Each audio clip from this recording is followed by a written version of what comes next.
Well, hi guys, welcome back to another episode of Eek Acres. In this video, I'm going to give it to you straight. And I don't sugarcoat anything in my videos. I believe in being real and telling the truth. And I try to be as informative as possible, so maybe it will help somebody watching my videos. What I'm going to do is I'm going to check my potatoes for the first time this growing season. They're here in these barrels that are old. They might fall apart.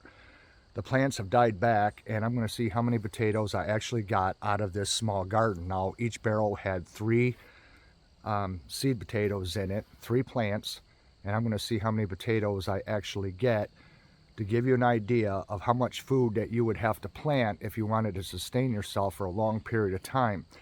This is just a small little garden. It's more of just a hobby garden than a garden that feeds us. If you were to do a garden that would feed you and your family, you'd have to have a massive garden, a really big garden. And not always then is it enough to sustain a family or even a couple, because it depends on your season. This season was kind of funny. It was strange. I had tomatoes that rotted on the vine before they even ripened. We only harvested probably 40% of the tomatoes that we grew. And the cucumbers died back prematurely, and some of the cucumbers never matured. So you're going to have failure when you have gardens from growing season to growing season. Some seasons are better than others. But I also wanted to talk real quickly before I start on this in this video that everyone is saying, a lot of people, just about everybody you talk to, everyone in videos that you watch, everyone says they have a sense of something coming, but they don't know what. These people do know what. They just don't want to hear themselves say it. They don't want to be an alarmist and stuff like this. The fact of the matter is, you guys, we're in dire straits in this country. Everybody knows this. I think tough times are coming. And I think what's coming, when other people claim they don't know what's coming, is a reset. And what I mean by that is to where things are going to go back to historical levels, like it was in the old days. You know, lack of electricity, lack of being able to get fuel, not being able to get food, not being able to get supplies. I think it's going to go back to old ways. And are people prepared? Do they have enough? Probably not. And I'm going to tell you why nobody has enough of what they're going to need for what's coming, because I've never talked to one person from the Great Depression, and I've talked to many of them because I used to work in healthcare where I was taking care of 80 and 90-year-old clients in their homes.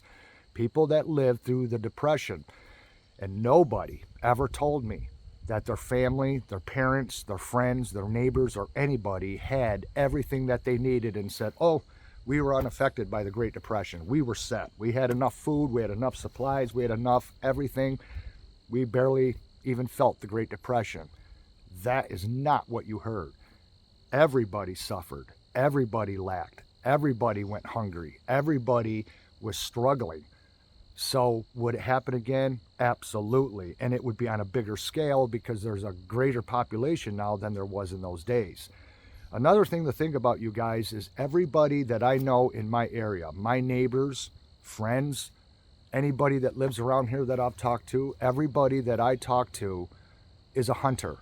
They all hunt. They all have guns and they hunt game, small and big game. In the 1930s, when the Great Depression happened, wild game was almost wiped out to extinction.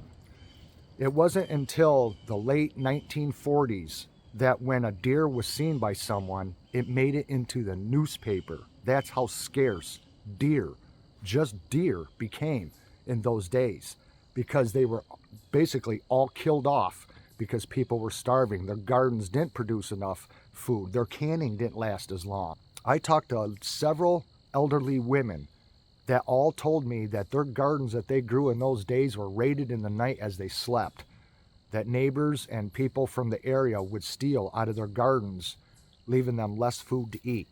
This is the kind of stuff you have to think about. People mentioned about having large dogs, like, Kev, get large dogs and have large dogs on your property. Well, I'll tell you why that is a blessing and it's a curse at the same time. Because anybody that has a large dog, just one, knows how much that dog can eat. If you have several large dogs, how are you going to feed those dogs in hard times and keep them fed and healthy? It's going to be very, very difficult. So you have to think about these things on what you get your choices, what you go with.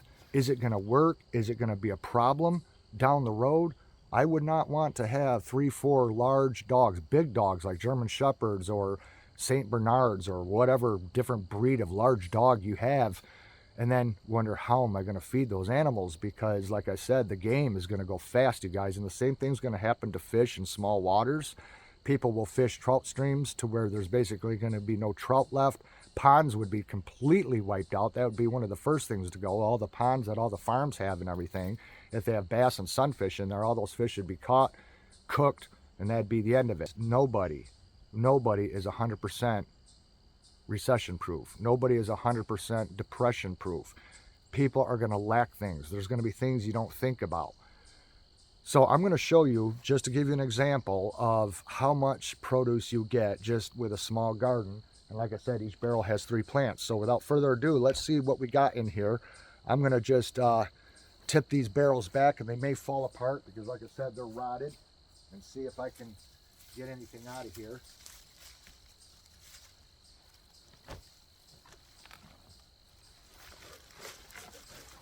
Just like that. These things are in bad shape because they're old. And right there, I got my first potato. Right there. Not bad, but we'll see what's in this pile. I'm going to put them here in the wheelbarrow.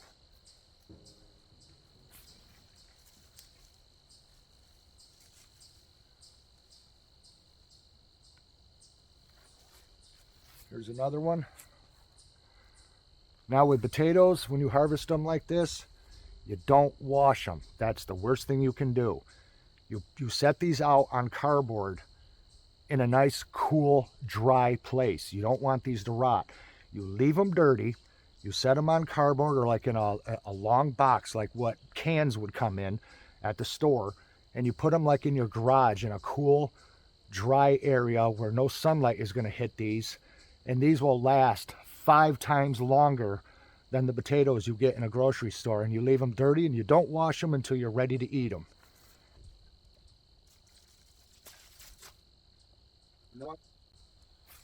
There's 2 more. So that's 4 now. 5. 6.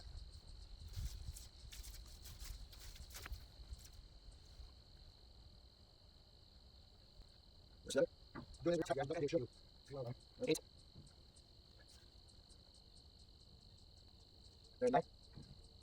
There's the biggest one, number 10. There's number 10. Good size, about the size of a baseball.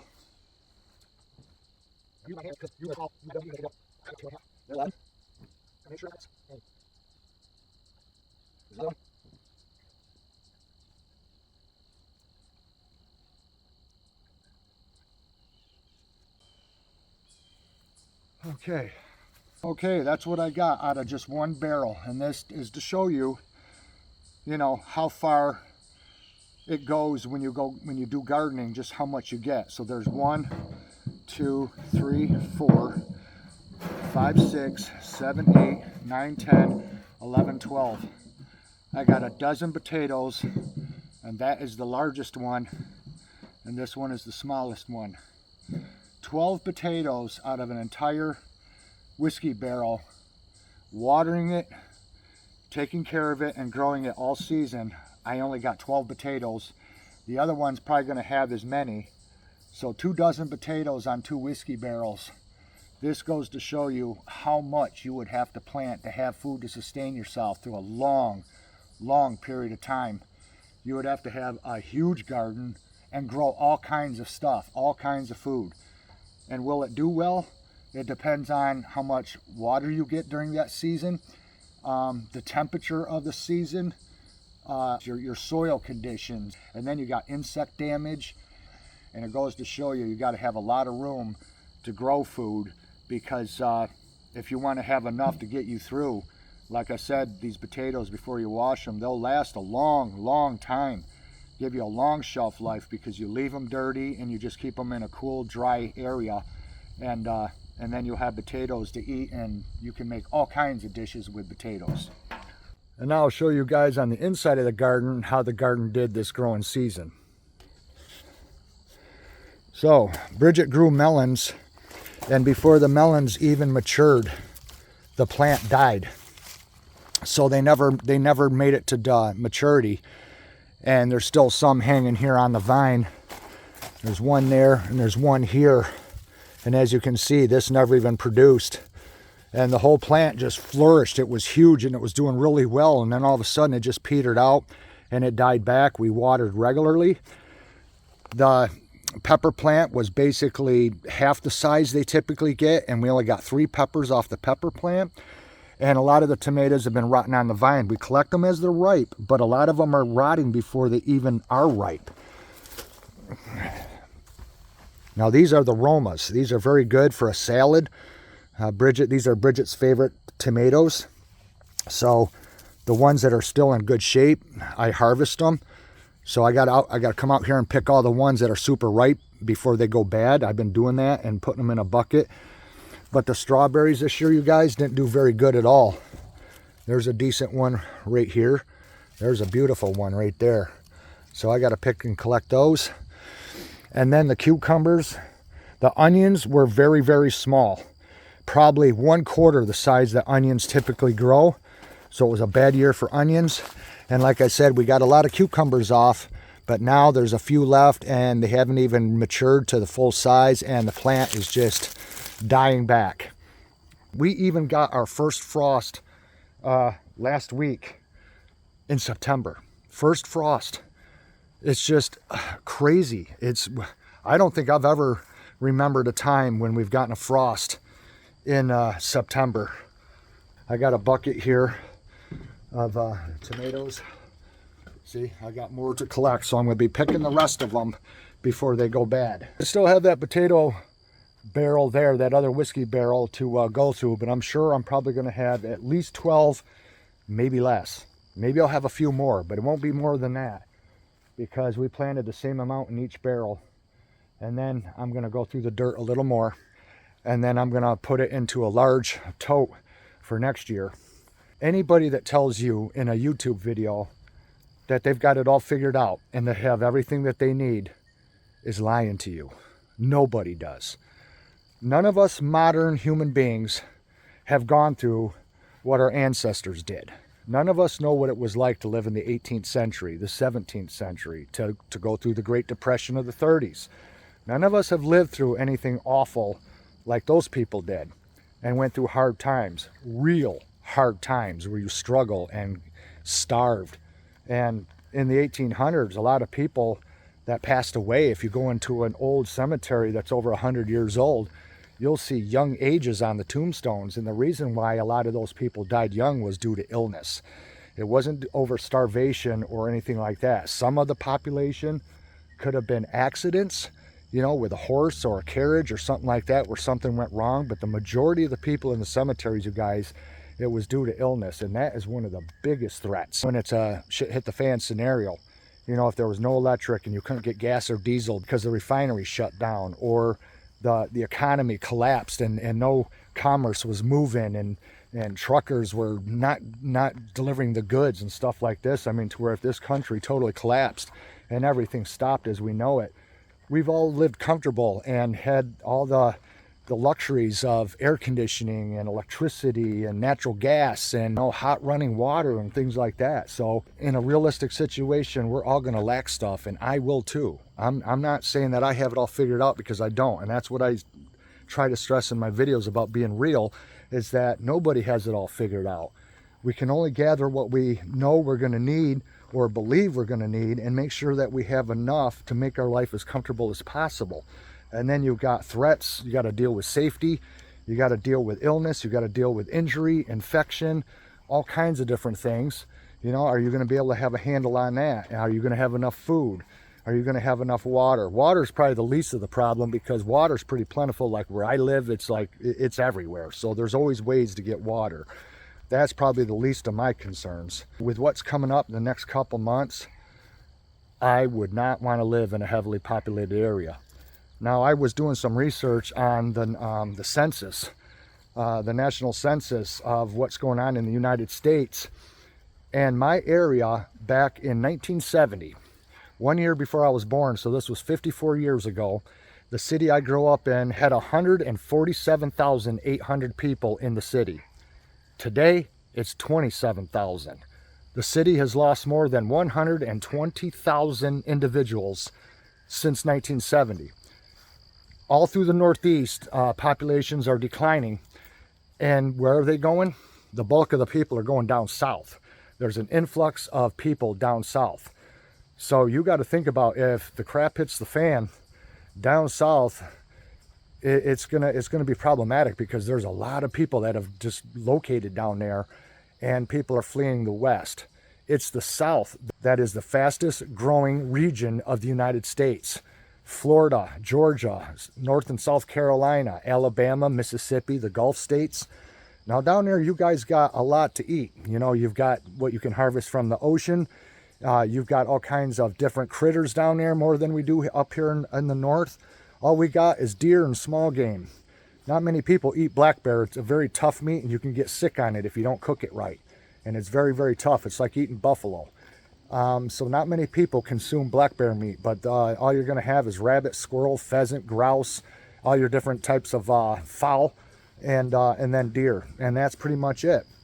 So between gardening and wild game, well, I think both are going to fall short. And that's just being honest, you guys. That's just the reality of the matter. I mean, wild game is going to become scarce quick with all the people that own guns and people that hunt. That's the first thing they're all going to do. They're all going to have the same idea. So wild game is going to be wiped out, and you're not going to see the forest critters anymore. And then if your garden don't do very well, now you're falling short on food, and that becomes a problem. And then whatever food you do have, you have to be able to protect it, because if anybody was to come and take it because maybe they have less than you do, well, that's a problem in itself as well. So these are things to think about, you guys. But what I'd like to tell you is that if you're in a populated area, and if you have the means to do so, and the money and a vehicle or whatever, find a way. Even if you have to go stay with family that might live in the country, you need to prepare to get the hell out of the populated regions of the United States, the big cities and outside of the cities. You know, anything close to a populated area, I wouldn't want to be anywhere near that. So I'm actually glad that the population has been declining in my area over the years, because less people means less problems, less crime, less mouths to feed. So these are the kind of things you want to look at, is the population of your area, where you live in your area. Does it have what you need to sustain yourself with firewood, food, game, growing, room to have a garden, fishing accessibility, stuff like that? Because I'll tell you what, it's going to resort back to the old ways if something were to happen. But that's what I think is going to pop off. I think something could happen to where this election doesn't even happen. They could kill the internet, they could kill the electric, they could do a black swan and say, you know, it was another country that did it, it was a cyber attack. They could make all kinds of excuses. We wouldn't even know what happened. We would all be left in the dark. And that in itself would create panic. So I'm not trying to scare anybody. I'm just saying that when people say they have a feeling something bad's coming and they don't know what, they do know what. They're just not saying. Everybody knows. People know. You just got that feeling to where you know what could take place. Use your imagination, because I'll tell you what, sometimes the things that you think could never happen are the things that end up happening, and it could get crazy quick. So just wanted to show you guys what it takes, you know, just a small little snippet example of what it would take to raise enough food. You would have to have a humongous garden to get you enough food to last for a long, long period of time. And even then, it may not be enough to last the duration. So think about these kind of things, you guys. I got products I'm going to be reviewing, and a lot of these products could very well help you get through hard times. It will at least help. You know, it's not going to solve problems, but it will at least help. So you don't want to miss some of these reviews I got coming, you guys. And be smart and act now. Think and act now on what it is you need to do to prepare for what I mentioned, because I believe that we live in a time right now where that is more apt to happen than not. So with that said, I'm going to let you guys go. I'll have more content coming.